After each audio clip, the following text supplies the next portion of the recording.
brought to you by Soundlibra.com. You can find a direct link to our full library in the description of this audio, or visit us anytime at Soundlibra.com.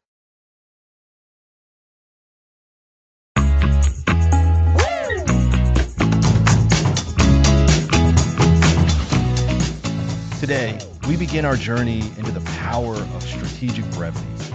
Alex, it feels like we live in a world that's constantly shouting. How do we even start to talk about saying less? That's precisely the challenge, Lisa. Just a quick heads up before we get started. Though we're talking about communication and wellness, this is not a substitute for professional mental health advice. We're here to explore the concepts together. Good to keep in mind. So, this constant barrage of extra words, what we call verbal clutter, is the enemy of clear communication? Precisely. We're bombarded with information and noise. And in our rush to get our message across, we often end up burying it. We fill the space with words, but do we fill it with meaning? It's about understanding why saying less, but saying it well, is actually more powerful. Think about it. When someone speaks concisely, you pay closer attention, right? Their words feel more deliberate, more impactful. This isn't about being abrupt or rude. It's about being effective. It's about strategic brevity. Strategic brevity. So, it's a conscious choice to be concise, not just a habit of being short-spoken. Precisely. It's a skill. It's the art of distilling your message down to its absolute essence, ensuring that every word serves a purpose. Imagine trying to find a single, important document in a mountain of paper. Strategic brevity is like having that document neatly filed, easy to find, and immediately understandable. That's a great analogy. So, what's the fundamental problem we're trying to solve here? Why is this skill so necessary today? The problem is that verbosity, the tendency to use more words than necessary, is pervasive. It creeps into our emails, our meetings, our everyday conversations. And the consequence? Misunderstanding, loss of attention, wasted time, and diluted influence. When we ramble, our audience's minds start to wander. They might miss the crucial point entirely. I've definitely experienced that. You're in a meeting and someone is talking, and you find yourself thinking about what you need to pick up from the grocery store. It's not that the speaker isn't knowledgeable, but their message gets lost in the volume. That's a perfect example. And it's not just about individual speakers. Think about larger organizations. So much time and energy can be spent deciphering long, convoluted reports or emails. If those messages were crafted with brevity in mind, imagine the efficiency gains. Productivity soars when communication is clear and to the point. So, the impact of saying less, effectively, goes beyond just sounding smart. It affects how much we get done. Immensely. It affects clarity, which is the bedrock of understanding. It affects influence because people are more likely to be persuaded by a clear, confident message. And it affects engagement. When you're brief, you respect your audience's time and attention. This builds trust and makes them more receptive to what you have to say. It sounds like a philosophy as much as a communication technique. It is. It's a mindset shift. We're going to explore the core principles of this minimalist communication throughout this series. We'll look at how to identify verbose language, how to craft more impactful messages, and how to use pauses. Yes, silence can be powerful, to our advantage. I'm already intrigued by the idea of silence being a tool. Most people I know try to avoid it. And that's often where we lose opportunities for our message to land. We'll discuss how to get to the heart of your message quickly, how to choose the exact right words, and how to make sure your communication resonates, rather than just washes over people. Mastering this skill is no longer a luxury. It's a necessity in today's fast-paced world. So, for anyone listening who feels like they're either talking too much or not being heard, this series is for them. Absolutely. We're going to equip you with the tools and techniques to communicate powerfully by saying less.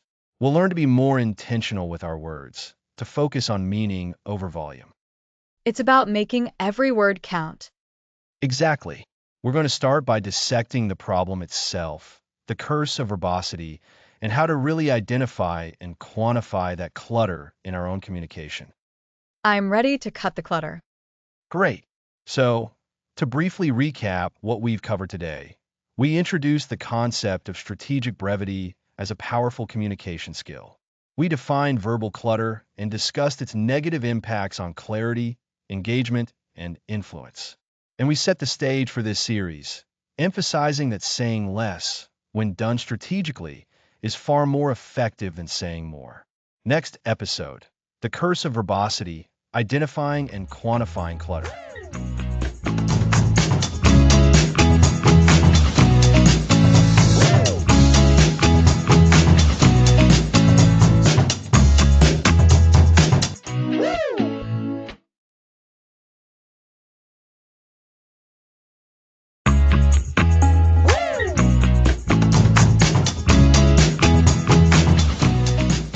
Welcome back.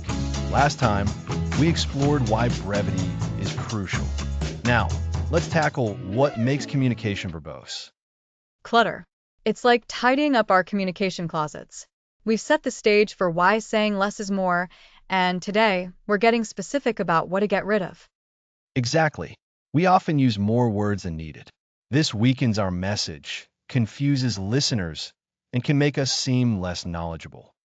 So, what are these common culprits? What does this clutter look like? One of the biggest offenders is filler words. These are words like and so. They often creep in when we're thinking. Oh, I'm definitely guilty of and you know. It's almost second nature. It is. But imagine explaining something important with it sounds unsure and breaks the flow. These tiny words add up, distracting from the core idea.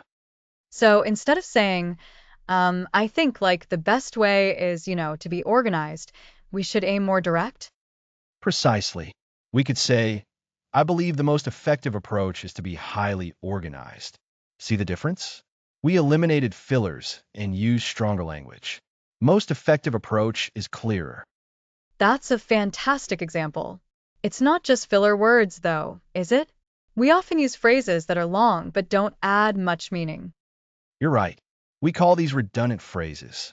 Think about at this point in time. What does that really mean other than now? Now. Of course. It's so obvious. Or how about in order to? Most of the time, you can just say to. Instead of in order to prepare the presentation, we need to gather the data, we can say to prepare the presentation, we need to gather the data. That's 4 words saved. For words saved every time. Over a day, that's huge. And it makes sentences feel much cleaner. Another one I hear is due to the fact that. Classic. That can almost always be replaced with because. Due to the fact that it's raining, we'll stay inside becomes because it's raining, we'll stay inside. It's shorter and conveys the same meaning. It feels like we're constantly adding unnecessary complexity. What about things that sound formal but aren't adding clarity? That's another important category. Sometimes, we use overly formal language when simpler words would be understood. For instance, facilitate is often used when help or make easier would suffice. Similarly, initiate can usually be replaced with start. So, if a child can understand a simpler word, it's probably a good candidate for our communication. Ideally, yes. Our goal is to be understood by the widest possible audience. We want to get our message across clearly and efficiently, not impress people with a big vocabulary. Let's talk about sentence structure. Sometimes, even if the words are clear, the way they are put together can be a problem. Absolutely. Convoluted sentence structures are a major source of clutter. This happens when we try to cram too many ideas into a single sentence or use too many subordinate clauses. It requires the listener to do a lot of mental juggling. It's like trying to follow a recipe with 100 steps and 5 different ingredient lists all mixed together. A perfect analogy.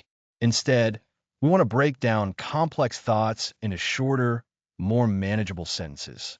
Each sentence should focus on one main idea. For example, instead of saying, the report, which was completed last week by the marketing team and contains several key findings that we need to discuss before the next meeting, will be circulated tomorrow, we could say. The marketing team completed the report last week. It contains several key findings that we need to discuss. We will circulate the report tomorrow before the next meeting. Exactly. 3 clear sentences instead of one long, winding one. It's much easier to digest. So, to recap, we've identified filler words like and like, redundant phrases such as at this point in time, and due to the fact that, over formal word choices and convoluted sentence structures. That's a great summary. Recognizing these patterns is the first crucial step. Once you can identify them, you can start to actively pare them away. It requires practice, but your message becomes clearer and more impactful.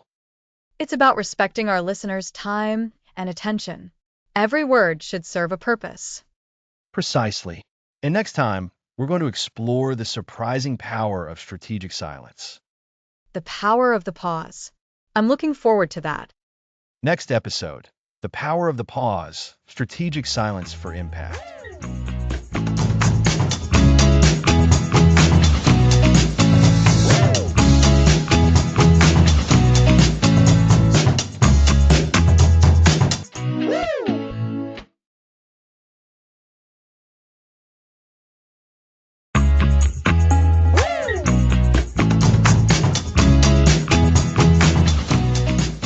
Welcome back. Last time we covered why saying less matters.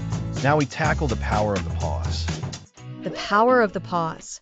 It sounds like saying nothing, but it's so incredibly impactful. Exactly. When we intentionally pause, it signals importance. It's like a spotlight, giving listeners a moment to truly absorb what was just said or to anticipate what's coming. This directly connects to our earlier discussion about respecting your audience's processing time. So it's not about awkward silence, but about creating space for understanding. Unlike rushing through information, which can leave people confused. Precisely. A well-placed pause allows information to land. Think of it like letting a delicious flavor linger on your tongue before tasting the next. This deliberate space is crucial for effective communication. And it certainly makes the speaker come across as much more confident and in control. Absolutely. Being comfortable with silence shows you aren't flustered or desperate to fill time. It implies you're deliberate and thoughtful in your delivery. This confidence builds trust. You'll naturally lean into someone who speaks with measured intention rather than someone who rushes. That makes so much sense. So, how do we practically incorporate these strategic pauses? The first step is awareness. Try recording yourself speaking, whether it's a presentation or even a conversation. Listen back and identify where you tend to rush or where you fill silences. Then start practicing inserting short, deliberate pauses. It might feel unnatural at first. I can imagine that feeling very awkward, like everyone's waiting. It might. But like any skill, it gets easier with practice. Start small. After you make a really important point, consciously pause for just a second or two. Let that point really sink in for your listeners. So you finish a strong statement and then just stop, allowing listeners to really connect with it. I can see how that would increase impact. And try what I call the anticipatory pause. This is where you pause before you deliver something particularly crucial. It builds a subtle anticipation, naturally drawing your listeners' attention and preparing them to focus intently. Oh, that's brilliant. It's like building suspense before a big announcement. It makes the upcoming information feel very important. It absolutely heightens engagement. Your key message lands with much greater force. Think of these pauses as your verbal punctuation, guiding the listener's attention the same way commas and periods guide a reader. I love that verbal punctuation. So, we pause after a point to let it sink in, and before a point to build anticipation. What other types of pauses are there? Pauses for transition are also incredibly valuable. When you move from one topic to another, a brief pause signals that shift clearly to your audience. Without it, transitions can feel abrupt and disorienting for the listener. Yes, like a clear chapter break in a book. It helps the listener mentally prepare for the new section. That's a perfect analogy. And we can't forget pauses for active listening. When someone else is speaking, your silence demonstrates that you're truly engaged, processing their words, and not just waiting for your turn to speak. This reinforces the listening principles we touched on in episode 1. That's a great reminder. So, to recap this powerful concept, we use pauses for comprehension for emphasis by pausing both after and before key points, for smooth transitions between topics, and for demonstrating active listening. Fantastic summary, Lisa. By mastering these strategic pauses, your communication becomes far more impactful, confident, and naturally more concise, as you're less likely to fill silence with unnecessary words. The pause truly is a silent superpower in communication. It really is. It's amazing how so much power can come from something that isn't there, the absence of sound. It's all about making intentional choices, even with silence. Well said. Therefore, embrace the pause. Let it enhance your message. Next episode, precision in language.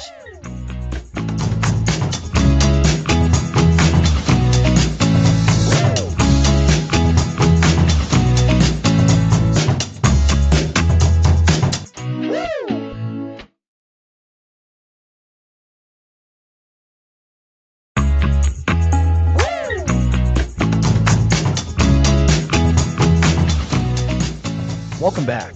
Last time, we explored the incredible power of the pause. Now, let's tackle episode 4, precision in language, choosing the right words. Right, Alex. We focus so much on how much we say, but often forget the actual words we choose. This is where brevity's magic truly happens. Exactly. A single, well-chosen word can paint a vivid picture or explain a concept far better than a rambling sentence. It's about impact, not volume. So we're moving from rhythm and pauses to the very building blocks, the words themselves. What's the first step in achieving this precision? The first step is often about avoiding fluff or filler words. These are words that don't add significant meaning but just take up space. Think really, very, actually, or in my opinion. Ah, the really and very. I catch myself doing that. So if I say, that was really good, what's the precise alternative? You could say, that was excellent, or that was superb, or even describe why it was good, like delicious or inspiring. Each carries more weight than really good. It's about being specific. That makes sense. So, instead of saying it was basically a difficult situation, I could say it was challenging, or it was complex. Precisely. These single words are more descriptive and get straight to the point. They don't require the listener to mentally filter out the unnecessary. Another area to focus on is jargon. Jargon. That's a big one, especially professionally. It feels like a secret language to outsiders. And that's the problem when you want to communicate effectively and briefly. Jargon is often lazy language, a shortcut that only works for a select few and acts as a barrier for everyone else. Remember the curse of verbosity? Jargon contributes greatly to that. So, if someone uses a technical term not everyone might understand, the precise approach would be to avoid it or briefly define it in simple terms. Exactly. Instead of saying a project is experiencing scope creep, you could say the project's goals are expanding beyond what was originally planned. One is insider talk. The other is clear and understandable. This really hones in on understanding your audience. Precision means choosing words that resonate and are understood by the person you're speaking to. Absolutely. And that leads us to the power of verb selection. Verbs are the engine of our sentences. Strong, active verbs make communication dynamic and concise. Active verbs versus passive ones? You got it. Passive voice often uses a form of to be with a past participle, like the report was written by Sarah. It's wordy and shifts focus away from the doer. And the active version would be, Sarah wrote the report. Much shorter and clearer. Precisely. That's a fantastic example. Sarah wrote the report is direct, clear, and uses the active verb wrote. It tells you who did what immediately.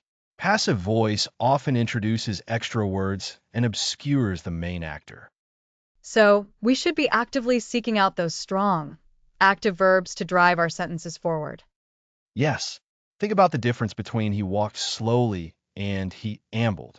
He ambled paints a clearer picture and is more evocative. Or she looked at him versus she glared at him. Glared is a much more powerful and precise verb. It conveys anger and intensity without needing extra words. It's like upgrading your vocabulary from basic tools to specialized ones. Each word has a job, and the right word does it perfectly. And to choose the right word, we need to be good listeners. This connects back to episode 2, where we talked about identifying and quantifying clutter. Active listening, really hearing what the other person is saying, helps us understand what kind of precise language is needed in our response. That's a great callback, Alex. So, if someone is expressing frustration, instead of a generic, I understand, we could use a more precise word like, that sounds frustrating, or, I can see why you'd be upset. Exactly. Nuance is key. Words have shades of meaning. A thesaurus can be helpful, but it's not just about finding a synonym. It's about finding the synonym that perfectly captures the specific shade of meaning you intend. It's like being a sculptor with words. You're chipping away the unnecessary to reveal the true form of your message. Well said. Let's recap what we've covered on precision in language. We've discussed eliminating filler words and fluff. We've highlighted the importance of avoiding jargon and speaking in terms your audience understands. And we've emphasized the power of strong, active verbs to make our communication dynamic and concise. And we also touched on how active listening helps us choose the most precise and appropriate words for any given situation, understanding the nuance required. Remember, the goal isn't just to use fewer words, it's to use better words. Words that are clear, impactful, and achieve your communication objectives with maximum efficiency. Every word counts. It's about making every word earn its keep. Indeed. And that precision in language is a foundational skill that will serve you across all forms of communication we'll be exploring in this series. So true. It directly impacts how we craft concise emails, explain complex ideas, and even how we conduct ourselves in meetings. Absolutely. The art of saying less is built, piece by piece, word by word. Thanks for listening.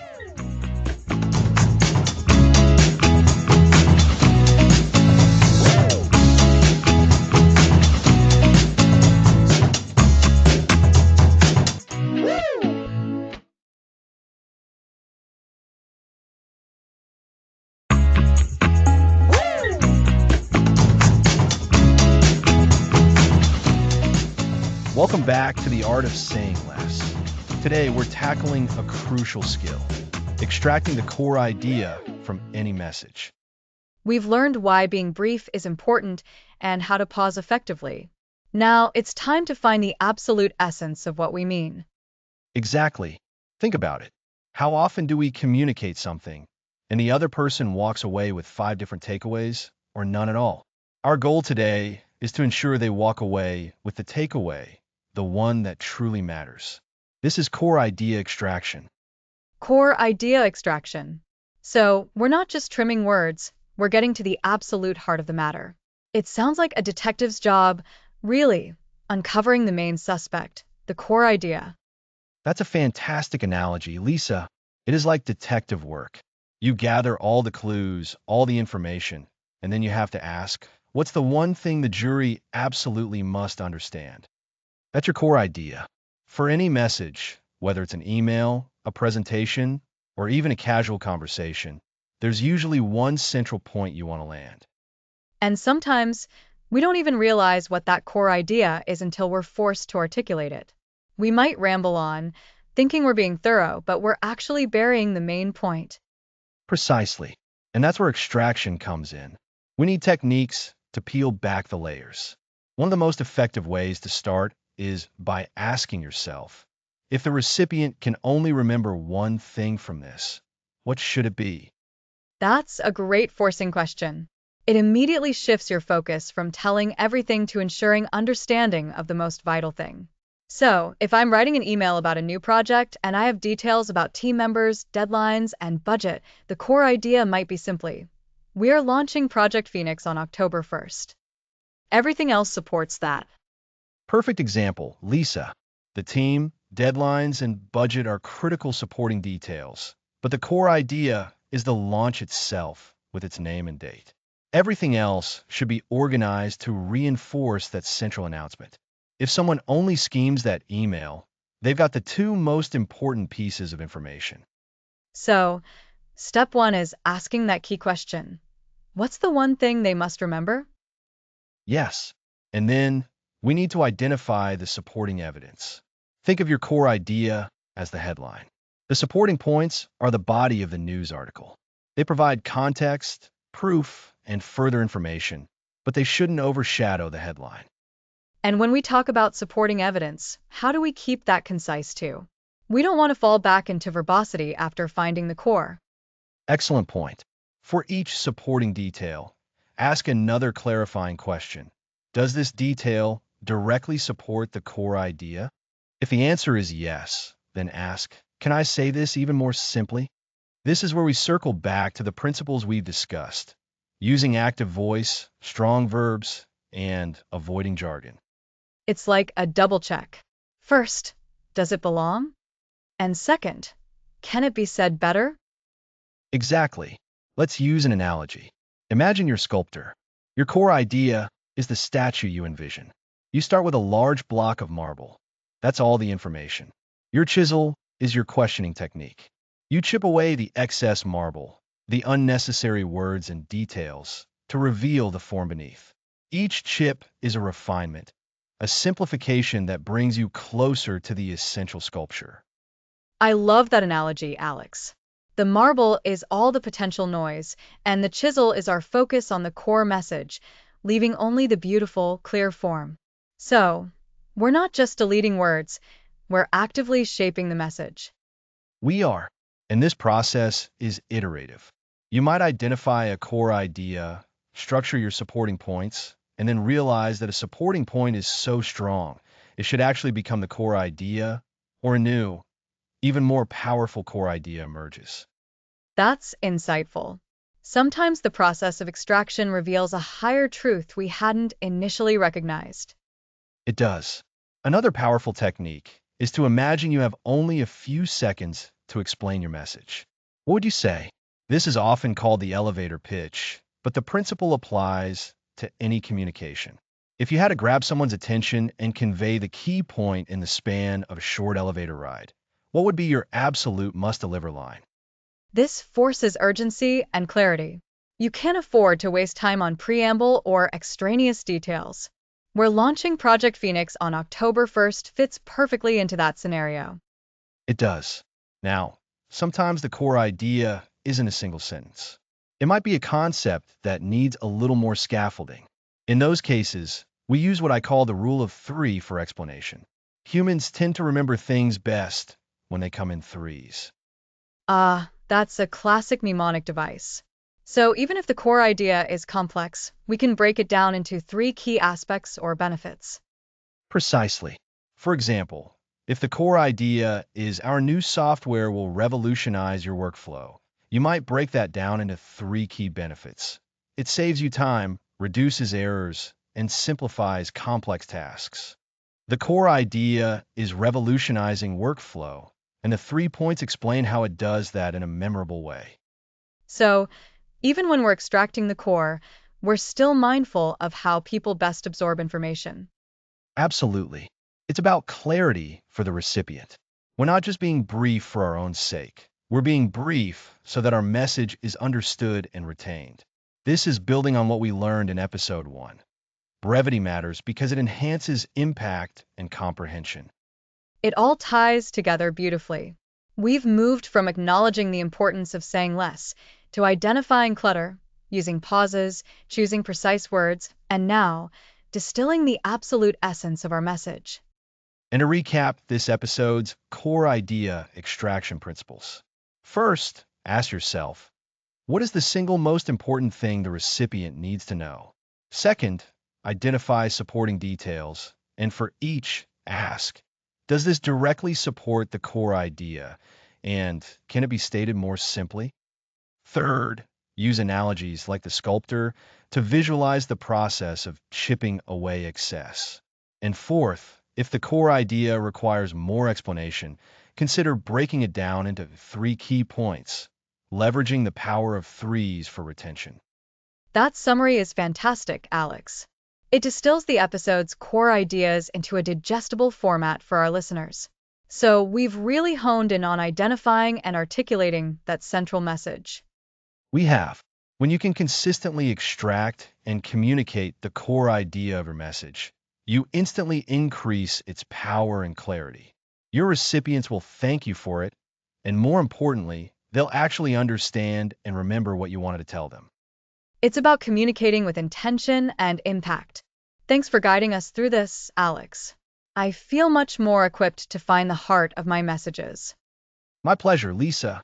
And for our listeners, remember that mastering core idea extraction is a journey. Practice asking those key questions whenever you communicate. It will transform your effectiveness.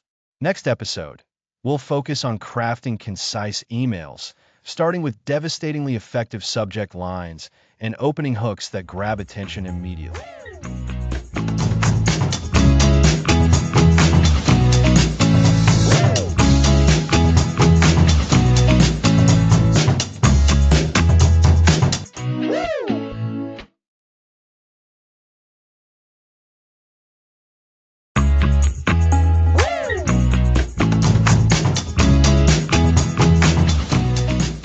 Welcome back to the art of saying less. Last time, we really dug into distilling your message to its absolute core. We learned how to find that single, vital idea that needs to be communicated. And that's such a crucial skill, Alex, especially when we think about how much we rely on email these days. It feels like a constant tsunami of messages, doesn't it? It absolutely does, Lisa, and that's precisely why this episode is so important. Today, we're tackling a practical application of everything we've learned. Crafting concise emails, focusing on those all-important subject lines and opening hooks. Subject lines and opening hooks. You mean the first things people see? The gatekeepers to whether our important message even gets read? Exactly. Think about your own inbox. What makes you click on an email? Is it a vague subject like update, or was something more specific and intriguing? Definitely the specific and intriguing ones. If I see Project Alpha update, action required by end of day Friday, I know exactly what it's about and why I need to open it now. You've hit on the first key principle for subject lines: clarity and urgency. A good subject line tells the recipient what the email is about and, if applicable, why they need to pay attention right away. It's not just a title, it's a promise of content and a call to action, all in one. So, instead of just meeting, it should be meeting. Project Phoenix Review, Tuesday, 10 a.m. Perfect. And if there's an action needed, you'd add that. Meeting, Project Phoenix Review, Tuesday, 10 a.m. Action required. See how much more information is packed into that. It helps the receiver prioritize their inbox without even opening the message. I love that. It respects their time. And what about for less urgent things? If I'm just sharing a document? Even then, clarity is king. Instead of document, try FYI, Q3 sales report attached. This tells them the type of document and its relevance. If it's something they might need to refer back to, you could even add the date or period it covers. It becomes a mini index for their inbox. So, the subject line is like the cover of a book. It needs to tell you what's inside and make you want to open it. That's a fantastic analogy. And just like a book cover, it shouldn't be misleading. A subject line that promises a quick update but leads to a lengthy explanation inside is frustrating. Brevity and accuracy go hand in hand. And what about those emails that are super short, but the first sentence is like a winding road that takes forever to get to the point? Ah, the dreaded email preamble. We've all been there, haven't we? That's where the opening hook comes in.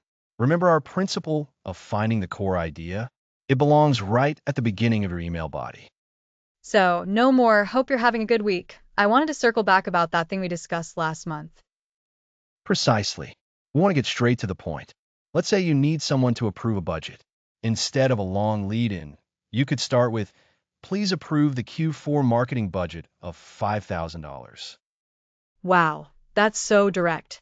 It immediately tells the person what they need to do. It does. And it saves them time by not having to search for the key request. Now, we're not saying you shouldn't be polite. You can still add a brief, hope you're well, but immediately follow it with the core message. It's about reordering the priority of information. So, the structure is greeting, then the core message, then any supporting details or context. Exactly. Think about it from the recipient's perspective. They're scanning their inbox. They've opened your email based on a clear subject line. And now they want to quickly understand the main point. The opening hook delivers that instantly. It's like getting the punchline first.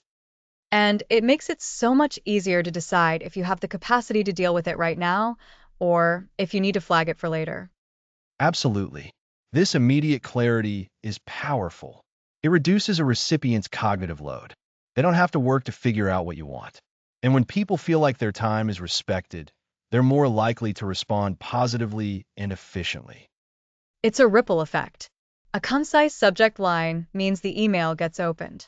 A clear opening hook means the core message is understood immediately. And that leads to faster, more effective responses. It truly does. We're essentially applying the principle of finding the core idea and putting it front and center, both in the subject line and in the opening sentence of the email body. It's about maximizing impact by minimizing the unnecessary. So, to recap what we've covered for crafting concise emails, for subject lines, aim for clarity, urgency, and specificity. Tell the recipient what the email is about and why they should care right away. And for the opening hook, get straight to the main point or the core request. Lead with what the recipient needs to know or do immediately. Then follow with context if necessary. This respects their time and drastically improves the chances of your message being understood and acted upon. It's a simple shift, but I can already see how much more effective my own emails will become. I'm excited to try this out. Me too. And in our next episode, we'll be exploring the art of the brief explanation. We'll look at how to simplify complex ideas so anyone can understand them quickly and easily. That sounds like a perfect continuation of our journey into strategic brevity. Indeed. So, join us next time as we continue to master the art of saying less. Thanks for listening.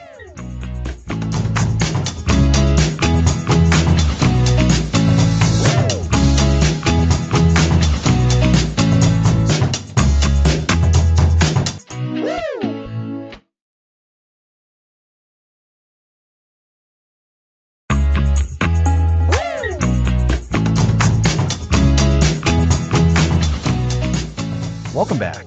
Last time, we delved into extracting the core idea.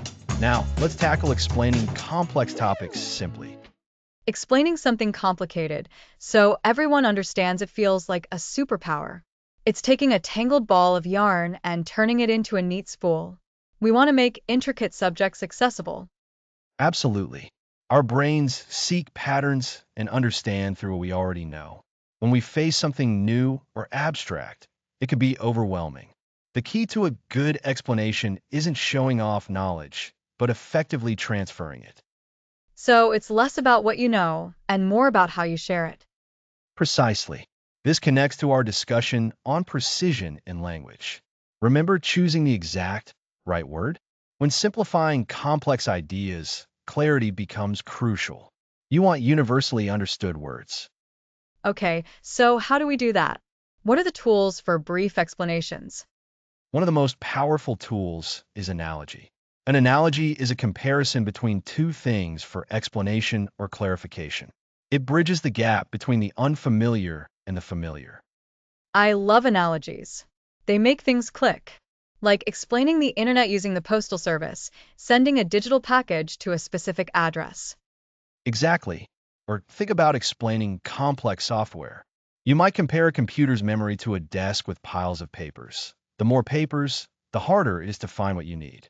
This helps people visualize memory management without knowing the technical details. So, the analogy creates a mental picture, a stepping stone. And that's key. We're giving the listener a familiar landscape for this new territory. Metaphors are a close cousin. While an analogy says this is like that, a metaphor might say this is that for powerful imagery. Saying the company's growth was a runaway train paints a vivid picture of rapid, potentially uncontrollable expansion. That's a great distinction. It's about creating an impression, a feeling of understanding. But what if an analogy isn't obvious, or the concept is extremely abstract, like in theoretical physics? That's where breaking down information comes in. This is like distilling the message. Instead of explaining the entire complex system at once, you dissect it into essential components. You identify the core elements needed for basic understanding. So, you tackle it piece by piece. Yes, and you build sequentially. Start with the simplest foundational concept.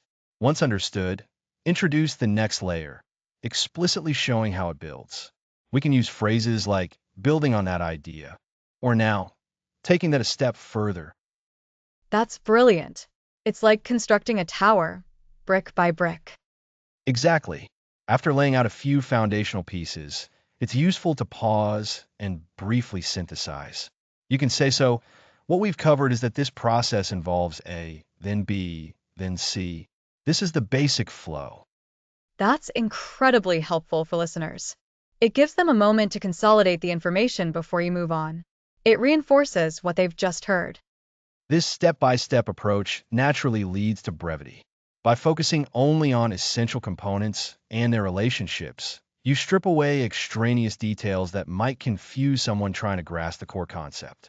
You're not explaining every nuance, you're explaining the idea. This also touches on how we communicate in meetings and presentations.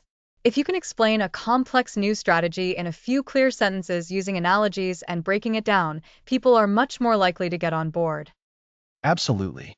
Think about explaining a new technology. Instead of technical specifications, you might say, imagine a self-driving car. It uses sensors to see, a computer to think, and then it controls the steering. Our new system works similarly, using advanced sensors to monitor performance and a smart engine to make real-time adjustments. That paints a clear picture. Sensors, thinking, acting. It's much more digestible than discussing algorithms. And notice the simple, active verbs and avoidance of jargon. When simplifying complex ideas, we're saying, let's make this easy to grasp.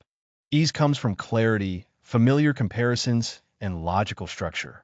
We also need to repeat key terms naturally. For example, if we're talking about data packets, after explaining them using an analogy, we'd refer to these data packets again a couple of sentences later. So, to recap, to explain complex ideas briefly and effectively, we use analogies and metaphors to connect the unfamiliar to the familiar. We break down the complex topic into smaller, digestible parts, building them up sequentially. We pause and synthesize periodically to help listeners consolidate understanding. And we strive for clarity using precise, simple language and active voice, while naturally repeating key concepts. That's a perfect summary. It's about making the complex feel simple and the vast feel manageable. By mastering these techniques, we empower our audience to understand and remember information, which is the ultimate goal of communication. This skill is invaluable in every aspect of life. It truly is. So, we've learned to extract the core message, and now we know how to deliver it as a clear, brief explanation. It's a powerful combination. Indeed. And in our next episode, we'll tackle another crucial aspect of conciseness, eliminating redundancy in writing and editing for that lean, impactful message. Next episode, eliminating redundancy in writing, editing for conciseness.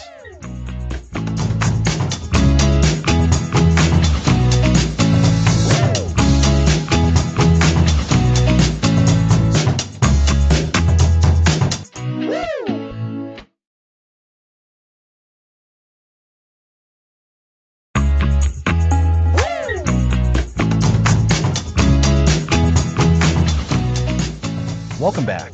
Last time we learned to simplify complex ideas. Now let's eliminate redundancy in writing. Editing can feel like a big task, Alex. How do we define redundancy in writing? Redundancy means saying the same thing multiple times without adding new value. It's like carrying extra weight that slows readers down. We're getting rid of the clutter we identified earlier. So, we're looking for words and phrases that don't add meaning. What are some common examples? Watch out for adjectives and adverbs that don't add anything. Completely finished or absolutely essential are good examples. If something is finished, it's already complete. Essential already means very necessary. So, the report was absolutely brilliant and completely accurate could become the report was brilliant and accurate. Exactly. You don't lose meaning and you're more concise. Also look for phrases with inherent meaning, like advance warning or unexpected surprise. A warning is always in advance, and a surprise is always unexpected. I see what you mean. Those phrases have become so common we don't even notice them. They have. And then there are common, redundant phrases. In order to can usually just be to. So, I am writing in order to inform you becomes I am writing to inform you. That's a really practical tip. It makes writing flow better. What about repeating ideas in sentences or paragraphs? That's another significant type of redundancy, and it can be harder to spot. We sometimes restate a point because we fear the reader missed it, but we need to trust our readers and our initial explanation. If you've clearly stated something, you don't need to say it again later. So we need to read through and see if we've already covered a point. Precisely. Ask yourself, is this adding new information, or am I just repeating myself? If it's repetition, it's a candidate for deletion. We want to build our ideas, not repeat them. This maintains the progressive flow we discussed earlier in the series. Each sentence should contribute something new. What about qualifiers like I think or it seems? Great point.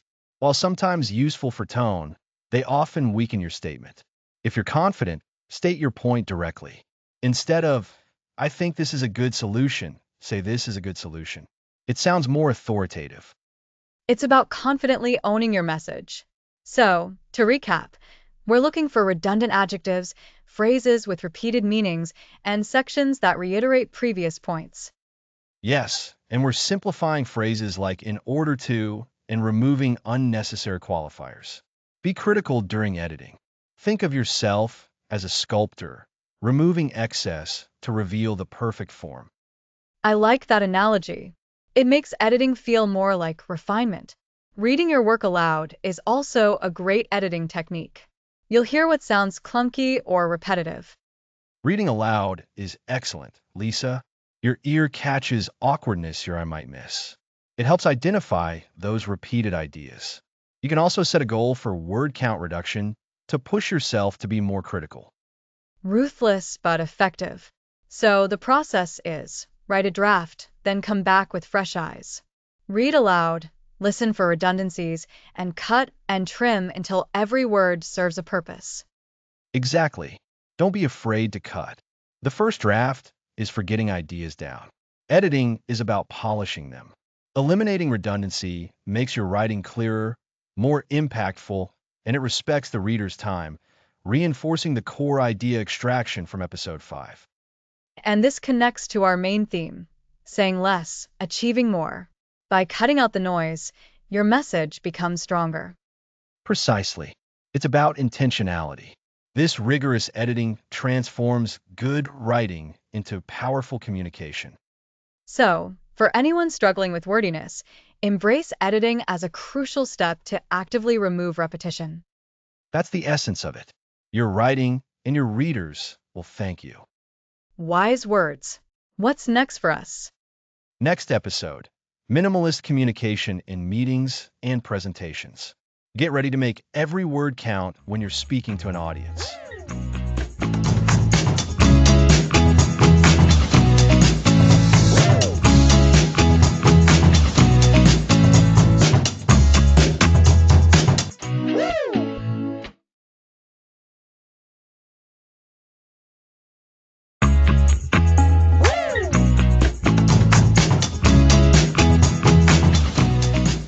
Welcome back. Last time we covered eliminating redundancy in writing. Now let's tackle minimalist communication in meetings and presentations. Today, Alex, we're bringing all of that together to tackle two environments that are notorious for verbosity: meetings and presentations. Absolutely, Lisa. Think about it. How many times have you sat in a meeting that dragged on for far too long, or listened to a presentation where the speaker seemed to delight in every tangential thought? Too many to count. And often, the core message gets lost in the shuffle. So, how do we apply our say less, mean more philosophy to these situations? It starts with preparation, just like with any form of communication. For meetings, the agenda is your first line of defense against rambling. Instead of a vague list of topics, create an agenda with clear, actionable objectives. So, instead of discuss project status, it would be more like review Q3 project milestones and identify blockers for Q4 launch by 3 p.m. Exactly. Be specific about what needs to be achieved in the time allotted. And crucially, assign a time limit to each item. This creates an invisible pressure to stay focused. When a topic is allotted 10 minutes, it tends to take 10 minutes. When it's open-ended, it can expand to fill the entire meeting. That makes sense. It's like giving your meeting a clear skeleton. What about during the meeting itself? That's where the power of the pause and precise language come in. As a facilitator, you need to gently guide the conversation. If someone starts to drift, you can use a clarifying question that brings them back to the agenda item. For example, that's an interesting point about market trends. How does that directly impact our decision on X, which is our focus for the next 5 minutes? You're bringing it back to the objective without being dismissive. And I imagine our earlier discussion on precise language is key here. Using strong verbs and avoiding filler words really cuts down on the time spent on each point. Precisely. Every word should serve a purpose. If a contribution doesn't advance the objective, it's a distraction. This isn't about being rude. It's about respecting everyone's time and ensuring the meeting achieves its intended outcome. Remember what we said about distilling the message? Apply that to every agenda item. What is the absolute core idea we need to convey or decide on? And what about presentations? They often feel like they have more room for elaboration. They do, but the principle remains the same. The core idea of your presentation needs to be crystal clear. Before you even start building slides, ask yourself, what is the one thing I want my audience to remember or do after this?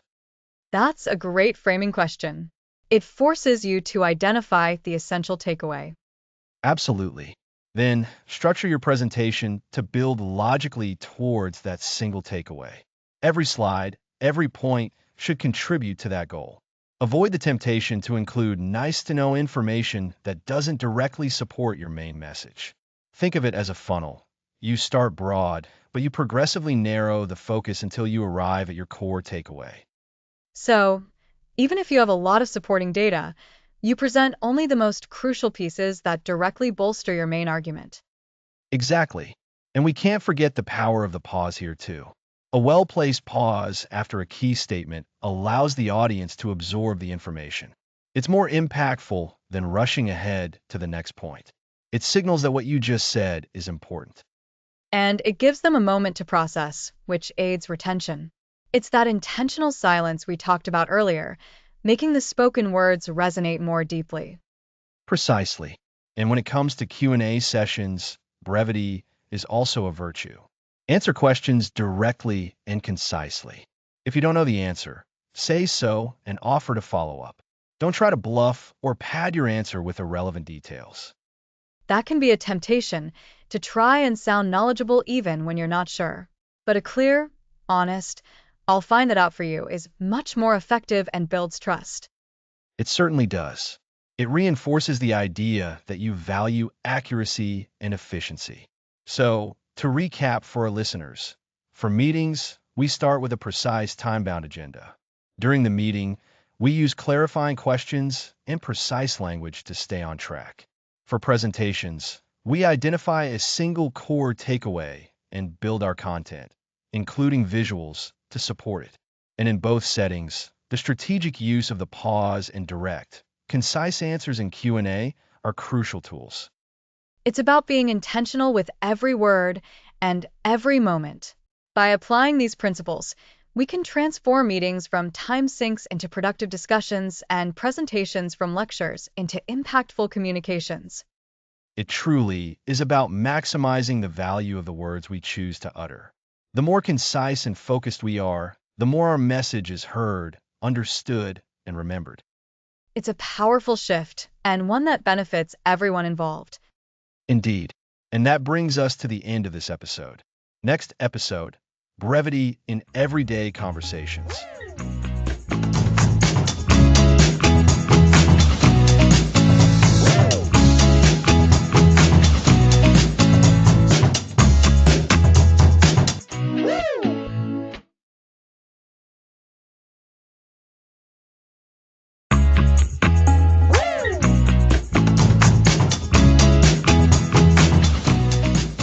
Welcome back to the art of saying less. Today, we explore brevity in everyday conversations.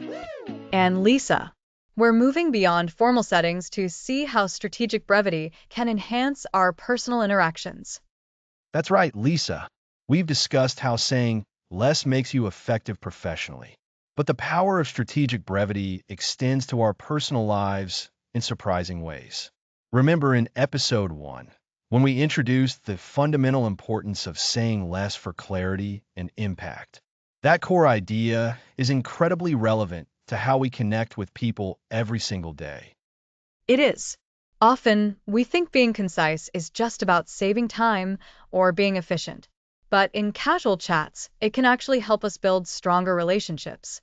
How does that work, Alex? Think about it. When we're less verbose, we're more present. We're not just waiting for our turn to speak or filling silence with unnecessary words.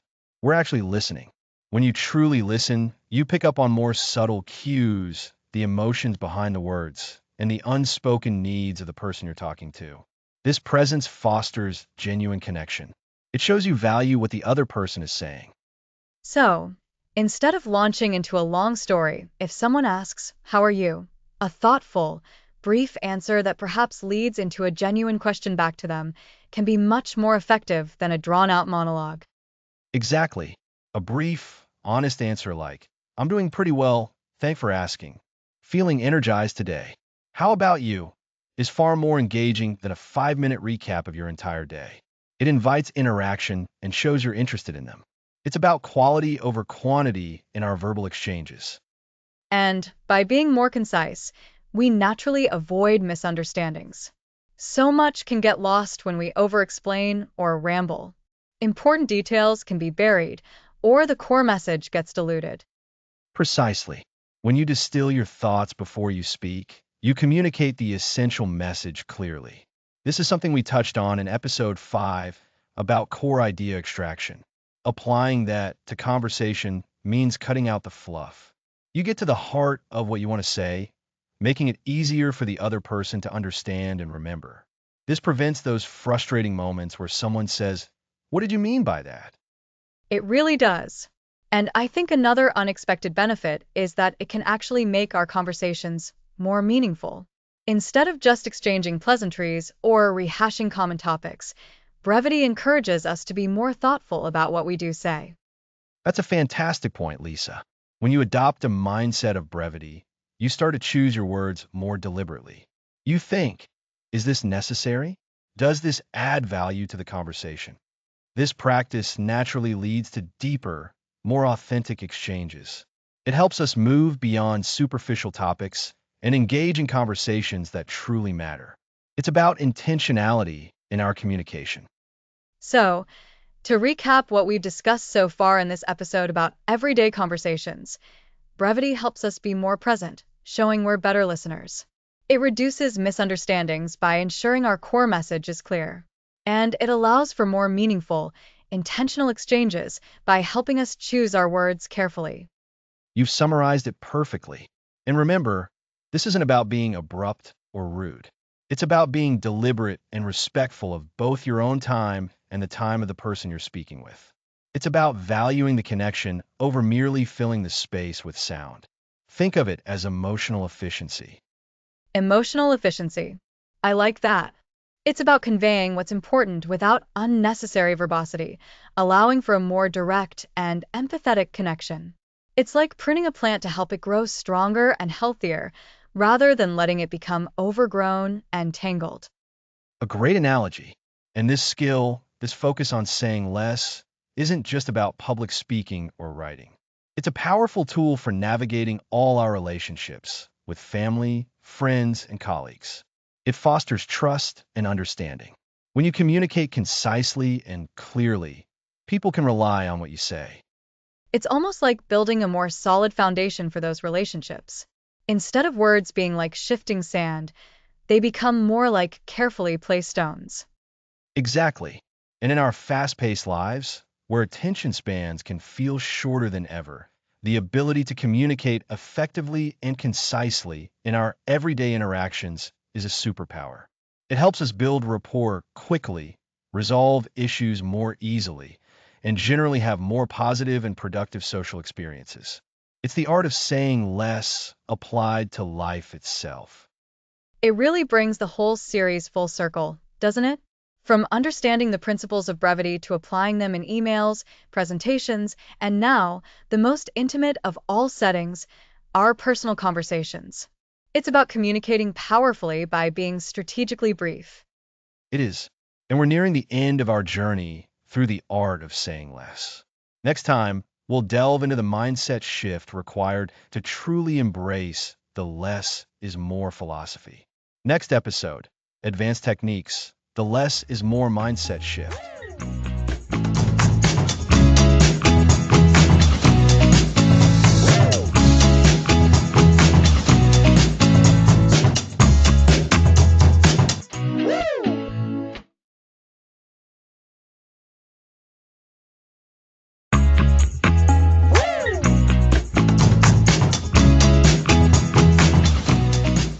Welcome back.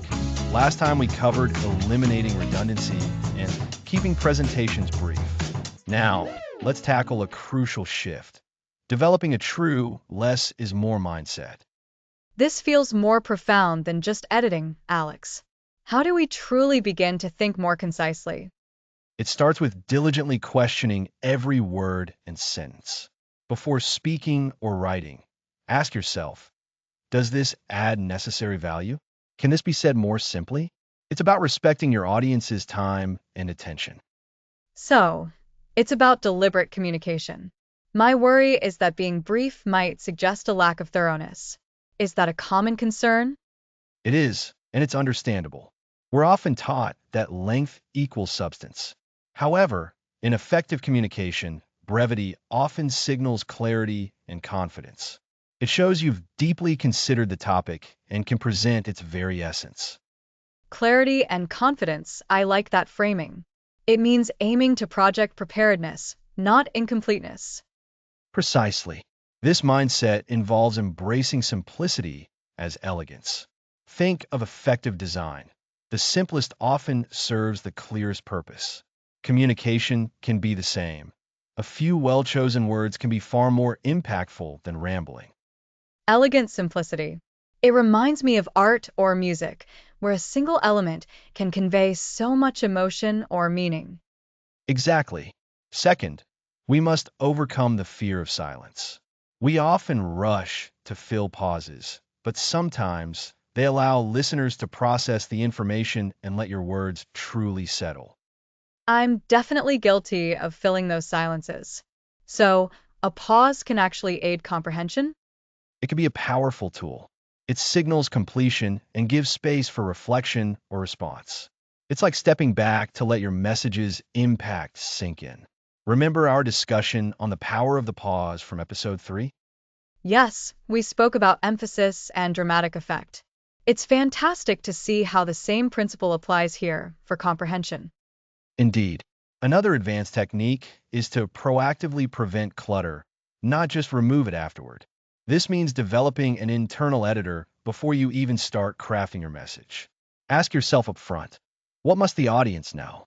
What is the single most important takeaway? So, aiming for a lean first draft, rather than relying on heavy editing later. That's the aim. To achieve this, understand the why behind each word. Does it serve the core message? This requires cultivating self-awareness in your communication. Like being a communication detective for every single word's purpose. Precisely. This also involves using intentional vagueness at times. Sometimes, being overly specific can create unnecessary complexity or feel critical. Broader, more positive affirmations can often be more effective. Could you give us an example of that? Certainly, instead of detailing every single shortfall in a sales report, you might say, "Great work on the Q3 report. Let's brainstorm ways to make our Q4 figures even stronger." This focuses on positive future action and collaboration. I see. It emphasizes the broader vision and teamwork rather than dwelling on exact numbers or past issues. Exactly. And remember, this isn't about being robotic, but thoughtful. It's about ensuring your words have maximum impact and considering your audience's perspective. How will they best receive this information? It truly prioritizes the listener's experience, making our message more accessible and memorable. Absolutely. We've covered eliminating clutter, the power of the pause, precise word choice, message distillation, and now, this fundamental mindset shift. The less is more approach is a philosophy valuing clarity, impact, and respect for the audience. To recap this episode, we're embracing elegant simplicity, using strategic pauses, preventing clutter proactively, understanding each word's purpose, and employing broader language where appropriate. It all reinforces respect for our listeners and maximizes our message's effectiveness. A perfect summary, Lisa. This mindset shift makes brevity a natural inclination, not just an editing chore. Next episode, measuring impact, quantifying the success of brevity.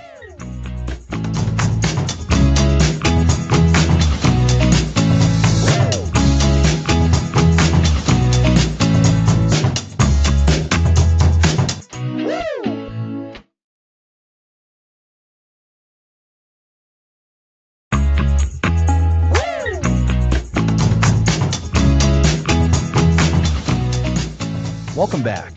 Last time we covered the mindset shift for embracing minimalism. Now let's tackle measuring its impact. That's a great question, Alex. It's one thing to feel like we're communicating better, but it's another to have concrete evidence. So, how do we quantify the success of this strategic brevity we've been talking about? Exactly. Measuring impact isn't just about patting ourselves on the back. It's about demonstrating the tangible benefits, which is vital for adopting and sustaining this approach, especially in environments that might favor longer, more detailed messages. We've talked a lot about why brevity is powerful. Now let's talk about how we prove it. So, where do we start? What are the key areas we can look at to see if our efforts are paying off? Let's break it down into a few core areas. Improve engagement, faster decision making, and enhance comprehension. These are the big wins. Think of it like this. If you're building something, you want to know it's strong and lasting, right? We need to build metrics to test the strength of our concise communication. Okay, improved engagement. That makes sense. If I'm in a meeting and someone gets straight to the point, I'm more likely to pay attention than if they ramble. How can we measure that? For engagement, we can look at things like attention spans and participation. In presentations, are people asking more relevant questions because they understood the core message quickly? Are they actively listening or are they checking their phones? We can even send out quick post-meeting surveys asking participants how clear and engaging they found the information presented. Simple feedback forms can be incredibly revealing. Another metric could be how many people actually read your concise emails to completion versus those with lengthy introductions and a buried point. So, basically, are people listening and paying attention when we communicate concisely? That's the engagement piece. And what about faster decision making? That feels like a really important business metric. Absolutely. If you present a clear, concise proposal, stakeholders can grasp the critical information faster. This leads to quicker analysis and, ultimately, faster decisions. Think about it. A long, jargon-filled report versus a one-page executive summary with key takeaways. Which one gets a decision made sooner? The executive summary every time. Precisely. We can measure this by tracking the time it takes to get approvals or sign-offs on projects where concise communication was employed compared to projects where more verbose methods were used. We can also look at the number of follow-up questions needed after a presentation or document is shared. Fewer, more targeted questions suggest the initial information was clear and complete enough for the decision makers. It's about reducing the time friction for moving forward. That's a powerful connection.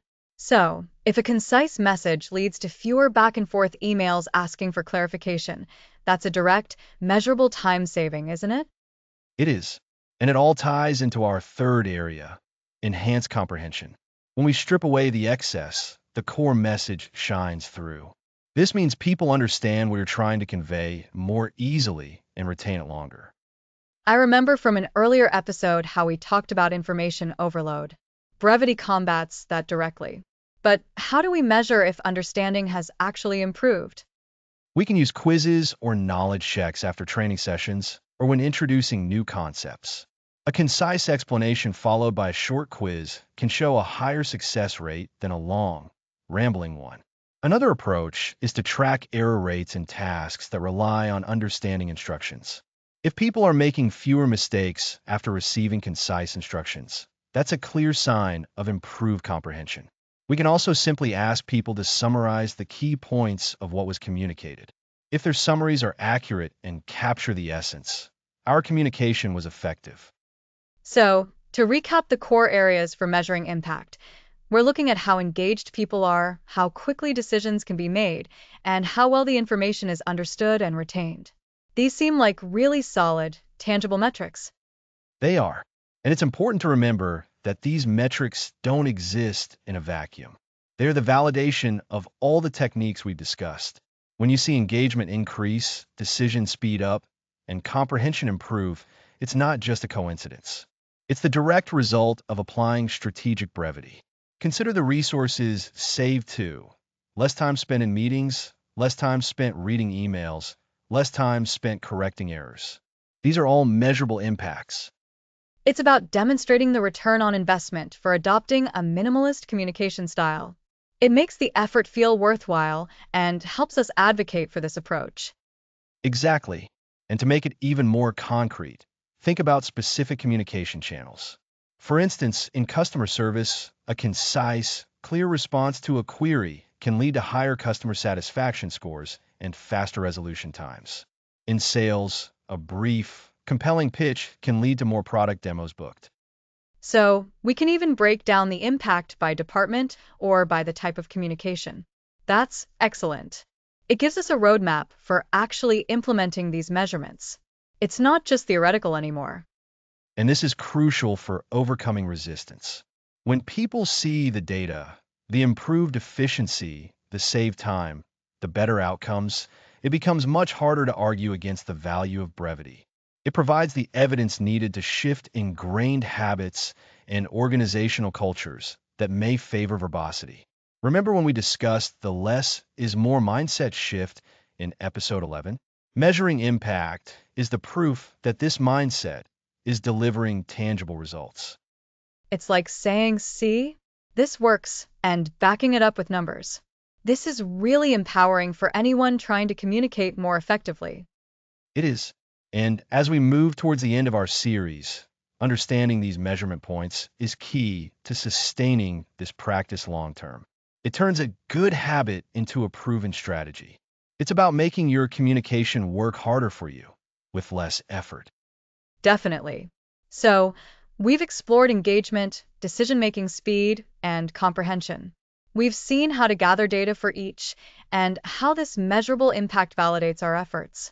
It's a fantastic way to solidify the learning from this series. Indeed, it is. And that brings us to the cusp of our final episode. We've covered why brevity matters, how to achieve it, and now, how to prove its effectiveness. Think about the journey we've taken from the genesis of brevity to actively measuring its impact. It's been an incredibly practical and insightful series. I'm excited to see what our final episode holds. Next episode, the journey ahead, sustaining and evolving your minimalist communication.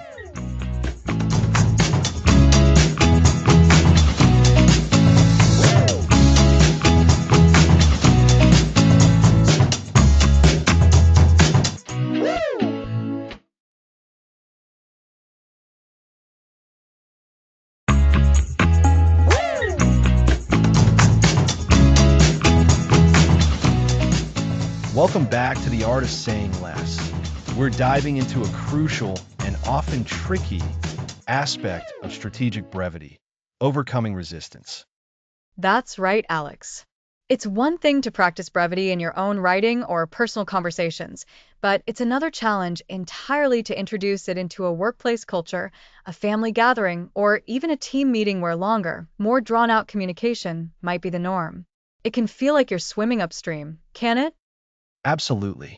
And the resistance isn't always overt. Often, it's a subtle pull back to the familiar. People might be used to lengthy explanations, detailed backstories, or simply a more expansive way of speaking.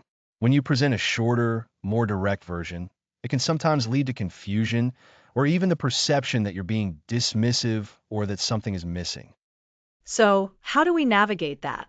We want to be concise, but we don't want to alienate people or make them feel like we're not listening. It's a delicate balance. What's our first strategy for tackling this resistance, Alex? Our first strategy is gentle guidance. Think of it like nudging someone in a new direction rather than pushing them. Instead of immediately cutting someone off or providing a drastically shortened version of their message, we can subtly redirect. For example, if someone is launching into a very long anecdote that isn't immediately relevant, you can interject with a thoughtful question that hones in on the core point. So, rather than saying, get to the point, we might ask something like, that's an interesting story. What's the main takeaway you want us to focus on from that experience? That way, you're acknowledging their contribution, but guiding them toward the essence of what they're trying to convey. Exactly. You're prompting them to articulate the core idea themselves. Another form of gentle guidance is offering a concise alternative proactively. When you have to provide information, do it succinctly, and then perhaps invite them to ask for more detail if they need it. Ah, the less is more approach, but with an open door for further clarification. So, if someone asks a complex question, you give a clear, brief answer and then say something like, does that cover what you need, or would you like me to elaborate on any specific part? Precisely. This demonstrates that you're not withholding information, you're just presenting it efficiently. And importantly, you're showing respect for their time and their need to understand. The key here is to demonstrate the benefits of conciseness without appearing abrupt or dismissive. That's the critical part. It's about showing, not just telling. How can we actually show people the value of brevity? One powerful way is through consistent, positive example. When you are concise in your own communication, in emails, in meetings, in presentations, and your ideas are still understood, perhaps even better understood, people will notice. Over time, this builds a case for your method. So, it's about making your brief communication effective and easy to follow. If your concise message lands well, people will start to wonder why other messages are so long. Yes, and you can also leverage summary and extend. When someone has spoken at length and you need to respond or contribute, you can start by briefly summarizing what you understood from their points. This confirms you were listening and that you grasped the core message. Then, you can add your concise contribution. That's a really elegant technique. So you might say, so if I understand correctly, the main challenges are X and Y, and you're proposing solution Z. Building on that, my thought is, this shows you've processed their information and are adding value without just repeating or expanding unnecessarily. Indeed, and don't underestimate the power of visual aids, when appropriate, to support brevity, though we focus on the spoken word. A well-designed slide with a few key bullet points can often convey information more effectively than a lengthy explanation. Right.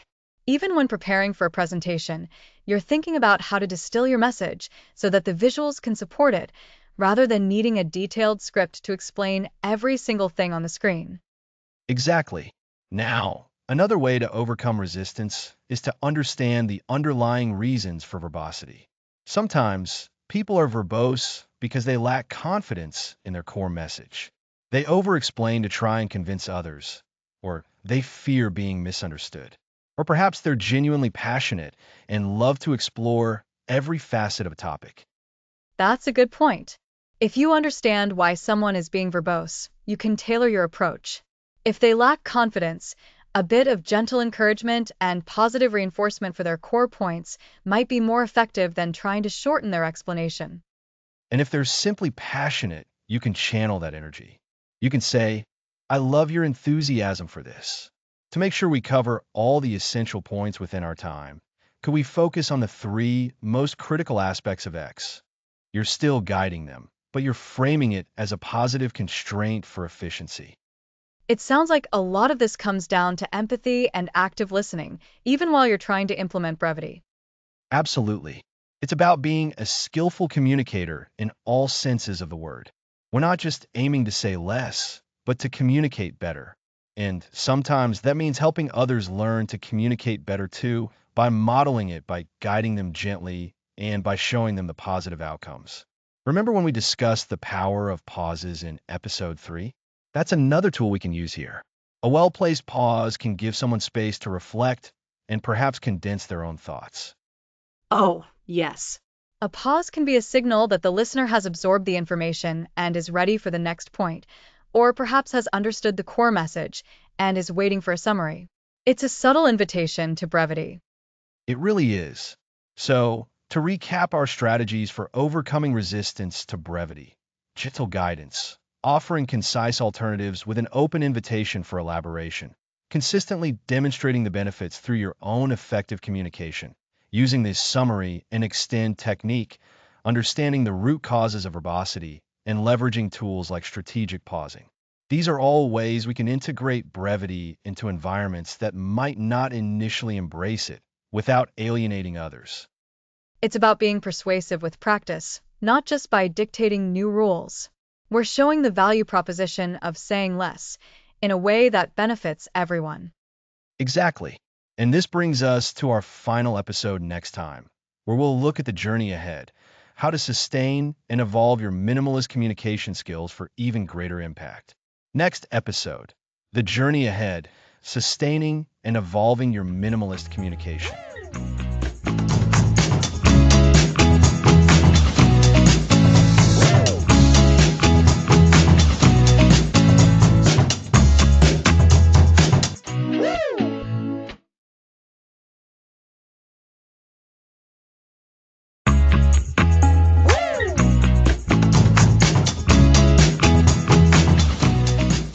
Welcome to the journey ahead. Today, we explore sustaining and evolving your communication skills. Alex, we've covered so much, from identifying clutter to mastering the pause. How do we keep these skills sharp after the series? The key is consistent practice and a deliberate mindset. Think of it like building a muscle. It requires regular effort. We've discussed the less is more mindset shift, and that's the bedrock for making brevity a habit. It's about believing in the power of clarity over quantity. So, it's not just about editing, but truly valuing efficiency and impact in our communication. Precisely. Seek out opportunities to apply these principles daily. Before you speak or write, ask yourself, what is the absolute core message? This helps you distill information effectively, a concept we explored thoroughly.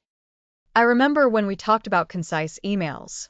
Crafting a sharp subject line or a direct opening is a small act, but it sets a powerful tone. Exactly. And beyond personal practice, consider fostering a brevity-friendly environment. If you lead a team, model this behavior and encourage concise updates. This can help overcome resistance to change, something we touched upon earlier. That's a fantastic idea. Creating space for clear communication benefits everyone. As you grow, you'll discover even more nuances. You'll appreciate how strategic silence, that power of the pause, can amplify your message. It's about intentionality, not just removing words. And it's crucial that brevity doesn't come across as rude or dismissive. It's about communicating with respect for everyone's time and attention. Indeed, the goal is to ensure every word serves a purpose, directly supporting your core message. This brings us back to the idea of distillation, getting to the heart of what needs to be understood. And our ability to spot redundancy, that clutter we learn to identify, only gets stronger with practice. It becomes instinctual. This evolution also means recognizing when brevity isn't the best approach. Sometimes, a topic genuinely requires more detailed explanation. The skill lies in discerning the right balance. So, for our listeners, the path forward involves continued practice, conscious effort, and creating environments that value clear, concise communication. That's a perfect summary. We've explored the genesis of brevity, the curse of verbosity, precision in language, simplifying complex ideas, minimalist meetings, everyday conversations, the mindset shift, overcoming resistance, and now, the journey ahead. It's been an honor to guide you through the art of saying less. We hope these lessons empower you to communicate more effectively. Thanks for listening to the series.